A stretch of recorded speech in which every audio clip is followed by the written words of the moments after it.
చదువుతో పాటు skills, placements తో పాటు సక్సెస్ సందీప్ యూనివర్సిటీ మాత్రమే అందిస్తుంది.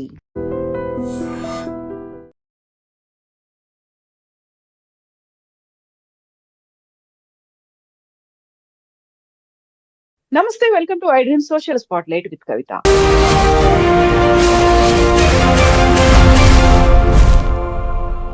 ఇరాన్ మీద అమెరికా ఇజ్రాయెల్ దాడి యుద్ధం అనేది 3వ వారం కూడా కొనసాగుతోంది. వరుసగా 16 రోజుల్లో ఇప్పటికి కూడా ఆ తీవ్రత తగ్గనటువంటి పరిస్థితులే కనిపిస్తున్నాయి. ఇరాన్ ఎందుకని అంత గట్టి పట్టుదలగా ఉంది? అందులోనూ అమెరికా ఇజ్రాయెల్ మీద యుద్ధాన్ని ఆపే ప్రసక్తే లేదు, మధ్యవర్తిత్వం కాదు కదా, శాంతి చర్చలు కూడా ఉండవు అనేటువంటి మాట ఎందుకు చెప్పింది? ప్రపంచం మీద అంత ఇంపాక్ట్ ఉన్నప్పుడు ఏ దేశం కూడా ఎందుకని ముందుకు రావట్లేదు? మనతో పాటుగా ఉన్నారు foundation for democratic reforms founder doctor Jayaprakash Narayana గారు. సార్ నమస్తే.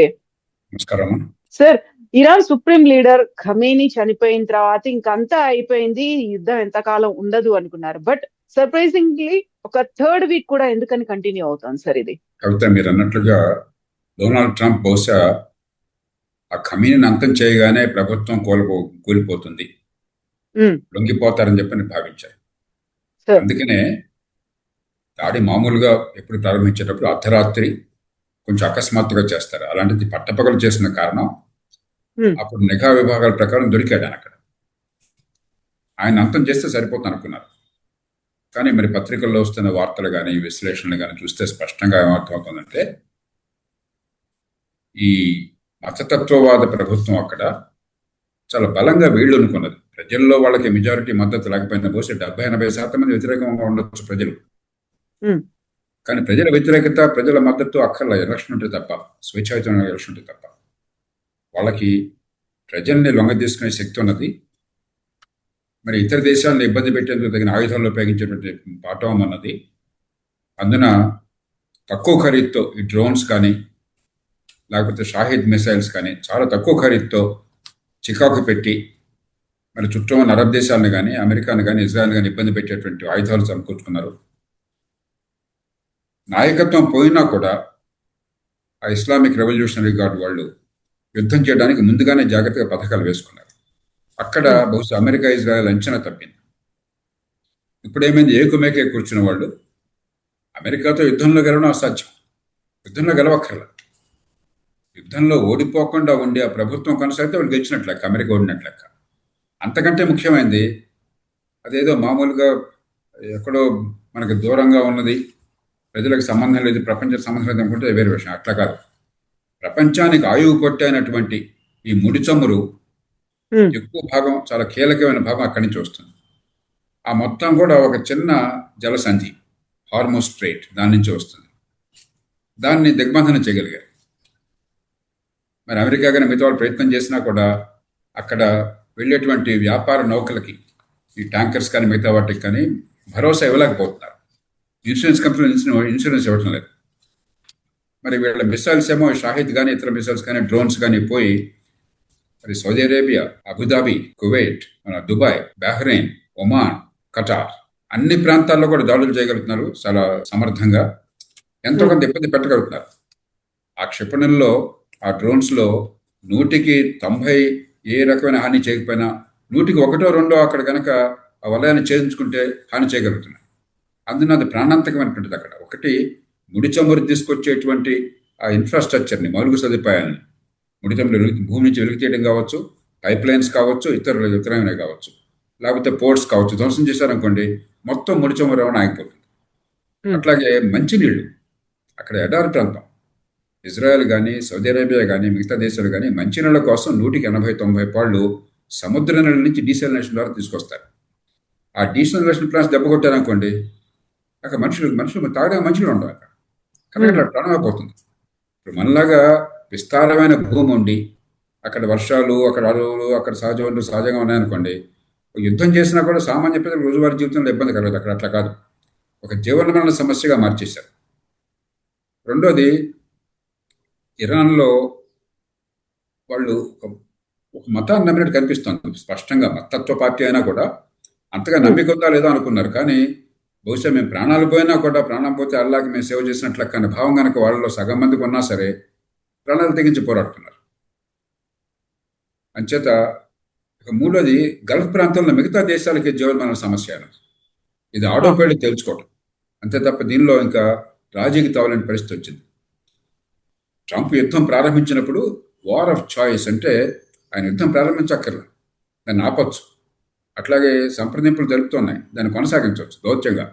కానీ ఇరాన్ని అదుపు చేయాలని చెప్పంటే, అణ్వాయుధాలు రాకుండా చేయాలని చెప్పంటే, శాశ్వతంగా కట్టడి చేయాలని చెప్పంటే, కొంతకాలం ఆగినట్టయితే మిసైల్స్ మరి సంఖ్య పెరిగినట్టయితే, అలాగే అణ్వాయుధాలు సంతరించుకున్నట్టయితే ఏం చేయలేము. కాబట్టి మనం ఇప్పుడే చేయాలని చెప్పి నిర్ణయానికి వచ్చినట్టు కనిపిస్తుంది.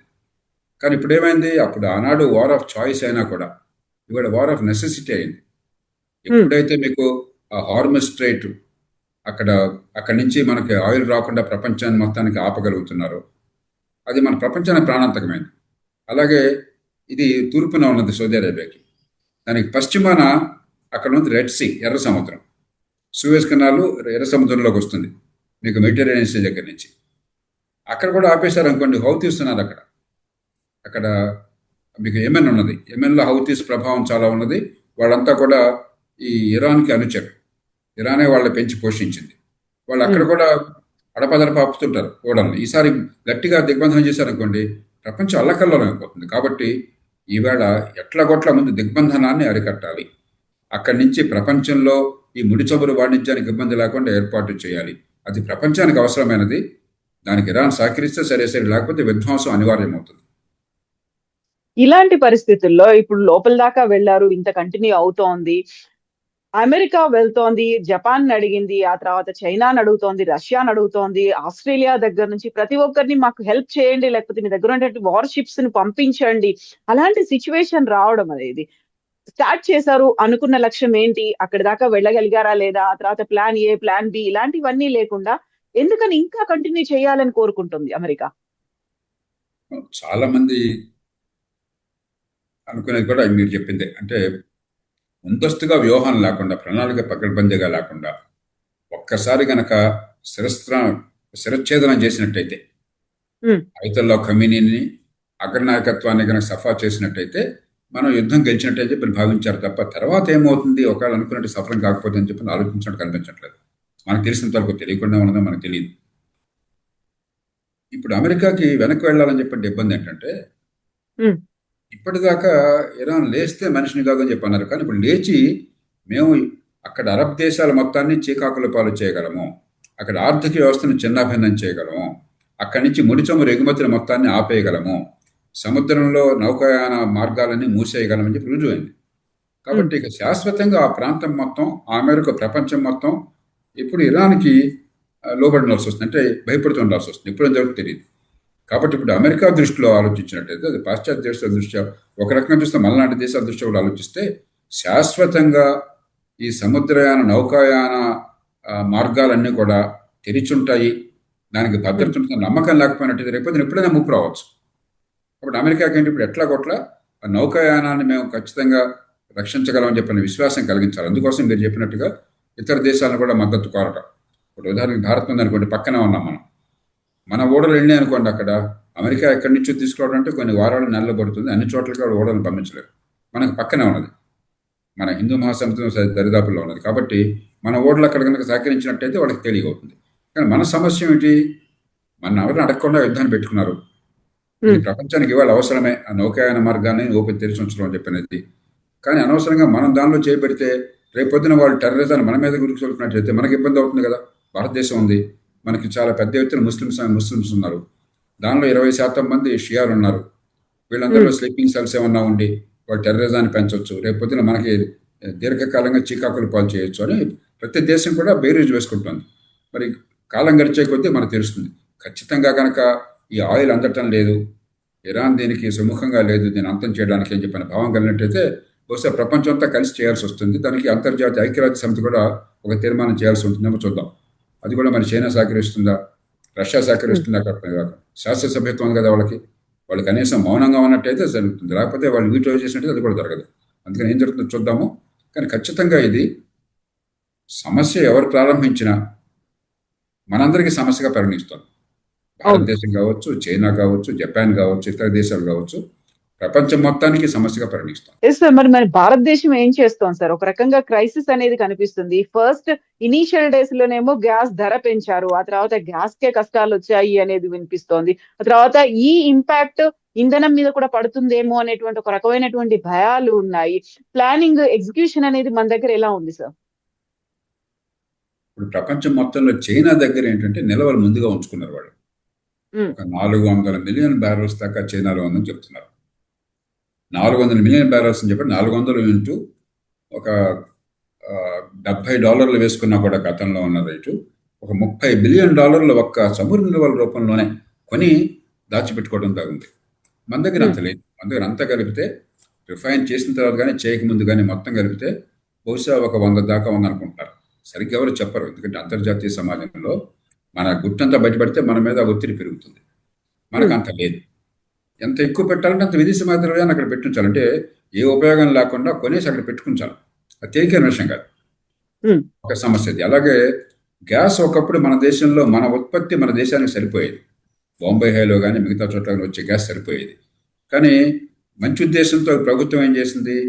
14 కోట్ల గ్యాస్ కలెక్షన్ ఉన్న దేశంలో 2014లో ఇవాళ 33 కోట్ల కనెక్షన్. అంటే దేశంలో దాదాపు అందరికీ గ్యాస్ కనెక్షన్లు వచ్చేసినాయి. గతంలో లేవు. గతంలో కట్టెల పొయ్యిలు వాడేవాళ్ళు, బొగ్గు పొయ్యిలు వాడేవాళ్ళు, కిరోసిన్ స్టవ్లు వాడేవాళ్ళు. ఇప్పుడంతా పోయింది. గ్యాస్ వచ్చేసింది. అంచేత 60-70% దిగుమతి చేసుకోవాల్సి వస్తుంది. మన దేశంలో ఉన్న గ్యాస్ సరిపోవట్లేదు. అందుకనే ప్రభుత్వం మరి వార్తల ప్రకారం కమర్షియల్గా రెస్టారెంట్స్ కానీ షాపులు కానీ మిగతా చోట్ల కమర్షియల్గా మాత్రం నిషేధించారు ప్రస్తుతానికి. ఎందుకంటే ముందు ఇళ్లలో కావాలి కదా, ఇంట్లో పొయ్యిలో పిల్లి రావాలి కదా, వంట వండుకోవాలి కదా మనం. అందులో భారతదేశంలో బాగా వండకుండా ఇది తినం మనం. మన సాంప్రదాయం పచ్చిగా తిండి అలవాటు మనకు లేదు. కాబట్టి దానికోసం ఏర్పాట్లు చేస్తున్నారు. కొంచెం ఇబ్బంది ఉంటుంది, దానిలో అనుమానం లేదు. ఇది ఎంత ఎక్కువ కాలం కొనసాగితే అంత సమస్య ఉంటుంది. ఇరాన్ కొంతమేరకు సహకరిస్తుంది. ఎంత మేరకు సహకరిస్తుందో మనకు తెలియదు. ఈ మధ్య 2 ట్యాంకర్లు పంపించారట, అనుమతించారట, భారతదేశానికి వస్తున్నాయి అనుకుంటే వచ్చినాయి బహుశా. కానీ 1-2 చాలా. ఎందుకంటే మనకి దాదాపుగా ప్రతి రోజు 2 రోజులకి ఒక ట్యాంకర్ కావాలి గ్యాస్. 50,000 టన్నులు అలా లెక్కేసినట్టయితే అంత పెద్ద ఎత్తున మనకి కావాలి. అంచేది 1-2 ట్యాంకర్లు సరిపోదు. మనం కూడా మన చేతుల్లో లేదు. మనం ప్రారంభించిన యుద్ధం కాదు. మన చేతుల్లో అంతం చేసే శక్తి మనం కూడా గొంతు కలపగలం. కానీ మరి ప్రపంచం మొత్తం బాధపడుతుంది, భయపడుతుంది. మనకే ఇబ్బంది ఉంటుంది, తట్టుకోవాలి మనం. అందుకని పెద్దానికి ఒత్తిడి తీసుకొచ్చి యాగి చేసి ఏదో చేయమని చెప్పంటే కొన్ని సందర్భాల్లో మన చేతుల్లో ఉండవు. ప్రపంచంలో పరిస్థితులు మన చేతుల్లో ఉండవు. అమెరికాయే శాసించలేకపోతుంటే మనమే శాసించగలం ఎవరన్నా కూడా. అంచేత ఖచ్చితంగా ప్రభుత్వం కొన్ని చర్యలు తీసుకుంటుంది. మన పొదుపుతనాన్ని పాటించడం, అందరూ ఒక్కసారిగా గ్యాస్ సిలిండర్ కోసం చెప్పి మనం ఇంటింటి పెట్టకుండా, సంక్షోభాన్ని మొదలనీయకుండా కొంచెం సమయాన్ని పాటించాలి. కొద్దిగా ఓపికగా ఉండాలి. నేను అనుకోవటం 2 వారాల్లో ఇది మొత్తం ముగిసిపోతుంది. ఎందుకంటే అంతకు మించి ప్రపంచానికి ఈ ఇంధన సంక్షోభాన్ని తట్టుకునే శక్తి లేదు. ఈ నెలాఖరులోపుగా ఈ పరిష్కారం అవుతుందని ఆశిస్తున్నాను. ఎందుకంటే యుద్ధం అంతకంటే ఎక్కువ కొనసాగితే ప్రపంచం తట్టుకోలేదు. ఇప్పటికే ఆర్థిక వ్యవస్థ చిన్నాభిన్నం అవుతోంది. ఆర్థిక ప్రగతి కుంటిపడుతుంది. ప్రపంచంలో ఇప్పటికే మన దేశం మినహాయిస్తే చాలా దేశాలు ఆర్థిక ప్రగతి కుంటిపడేది. దీనివల్ల ఖచ్చితంగా మాంద్యంలోకి వెళ్ళి రిసెషన్కి వెళ్ళే అవకాశం ఉన్నది. ఈ కారణంగాను డొనాల్డ్ ట్రంప్కి ప్రజాభిప్రాయం అంటే కొంచెం భయం. కాబట్టి అమెరికాలో ఆయనకి మిగతా ఇబ్బందులు లేకపోయినా కూడా అమెరికాలో ఈ గ్యాస్ ధరలు పెరుగుతున్నాయి. గ్యాస్ సిలిండర్ ధరలు అంటే మన పెట్రోల్ ధరలు, ఈ పెట్రోల్ బంకుల దగ్గర ఇప్పటికే పెరగడం మొదలెట్టినాయి. మనలా కాదు. మనం ఏంటంటే మన గవర్నమెంట్ పెంచకుండా పట్టు కూర్చున్నది, ప్రజలకు ఇబ్బంది కలగకూడదని. అమెరికాలో అట్లా ఉండదు. మార్కెట్ ధర పెరగగానే గ్యాస్ ధర పెరిగిపోతుంది. ఇది కొంచెం సంక్షోభం మొదలుగానే ప్రజాభిప్రాయం వ్యతిరేకంగా అయినప్పుడు కనిపిస్తే ఆయన బహుశా వెనక్కి వెళ్తాడు. కాబట్టి కొంచెం గౌరవప్రదంగా అక్కడ మార్గాలు తెరిచుంటాయి. ఇరాన్ మళ్ళీ అణ్వాయుధాలకు వెళ్ళదని చెప్పిన నమ్మకం ఈ 2 కలగాలి. దానికోసం తంటాలు పడుతున్నట్టున్నారు. సార్, అసలు ఇరాన్ దగ్గర ఉన్నటువంటి అంత కాన్ఫిడెన్స్ ఏంటి సార్? ఇప్పటికి 2 దేశాల మీద పడ్డాయి. 16వ రోజు కంటిన్యూ అవుతోంది. అంత స్ట్రాంగ్ దేశాలు, వాళ్ళ దగ్గర ఉన్నటువంటి డిఫెన్స్ సిస్టమ్ మెకానిజమ్స్ కూడా చాలా పెద్దగా ఉన్నప్పుడు ఇరాన్ ని అంత తక్కువగా అంచనా వేసినప్పటికీ ఇప్పుడు 16వ రోజు కూడా అంత గట్టిగా నిలబడుతోంది. ఇరాన్కి నిజంగా బలం లేదు. వాళ్ళ బలం ఉన్నది ఏంటంటే, ఉదాహరణకి అక్కడికి యథేచ్ఛగా అమెరికా నుంచి లేకపోతే ఇజ్రాయెల్ నుంచి ఈ బాంబర్లు వెళ్ళి, విమానాలు వెళ్ళి దాడి చేస్తున్నారు. ఎవరు అడుగున వాళ్ళే. కానీ ఒక 15-20 ఏళ్లుగా వాళ్ళు చాలా తక్కువ ఖరీదుతో ఈ షాహిద్ డ్రోన్స్ అని చెప్పి కొత్త టెక్నాలజీలు వచ్చినాయి కాబట్టి చాలా తక్కువ ఖరీదుతో, అది పోయినా కూడా నష్టం లేదు. తక్కువ ఖరీదుతో విధ్వంసాన్ని సృష్టించే డ్రోన్స్ని బాగా పెద్ద ఎత్తున తయారు చేశారు. రష్యాకి వాళ్ళు సరఫరా చేస్తున్నారు.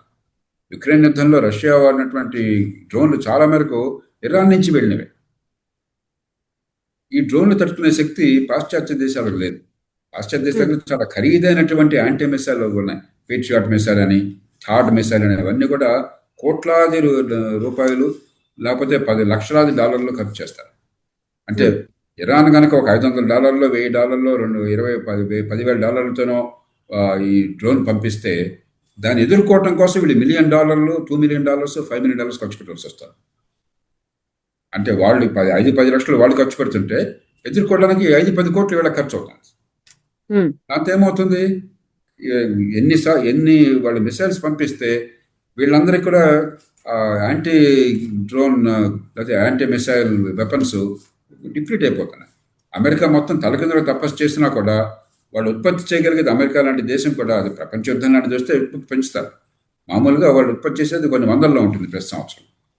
తొలి రోజునే, తొలి 24-36 గంటల్లోనే 800కు పైగా పేట్రియాట్ మిసైల్స్ని కోల్పోవాల్సి వచ్చింది అమెరికా. మొత్తం యుక్రెయిన్ యుద్ధంలో ఈ 4 ఏళ్ల కాలంలో యుక్రెయిన్ వాడింది 800 కూడా లేవు వాళ్ళు పేట్రియాట్ మిసైల్స్.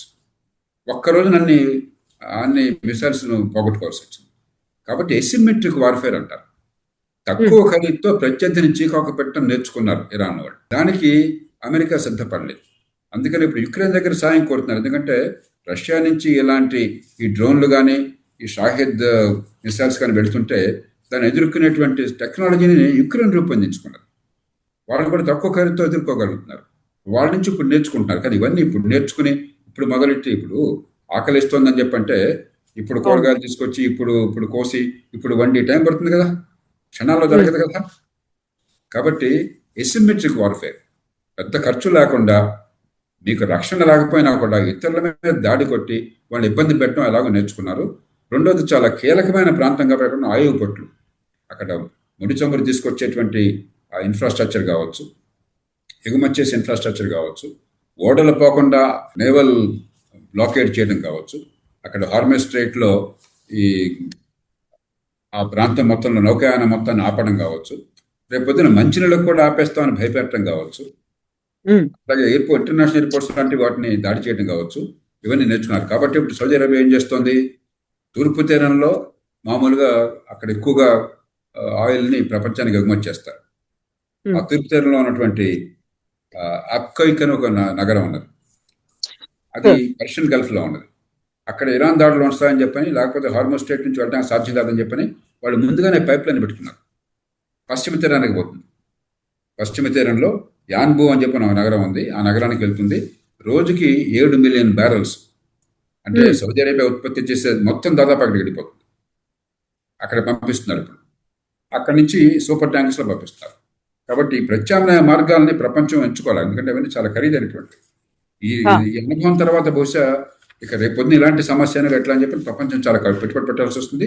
కొన్ని ఏళ్ళు పడుతుంది ఆ మార్గాల్లో ఏర్పడుకోవాల్సిన అవసరం.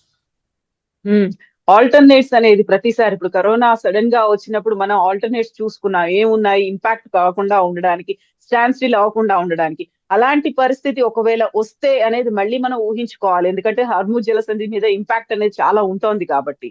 ఆ దిశగా కేంద్ర ప్రభుత్వం ఏమైనా ప్లాన్స్ చేసిందా సార్?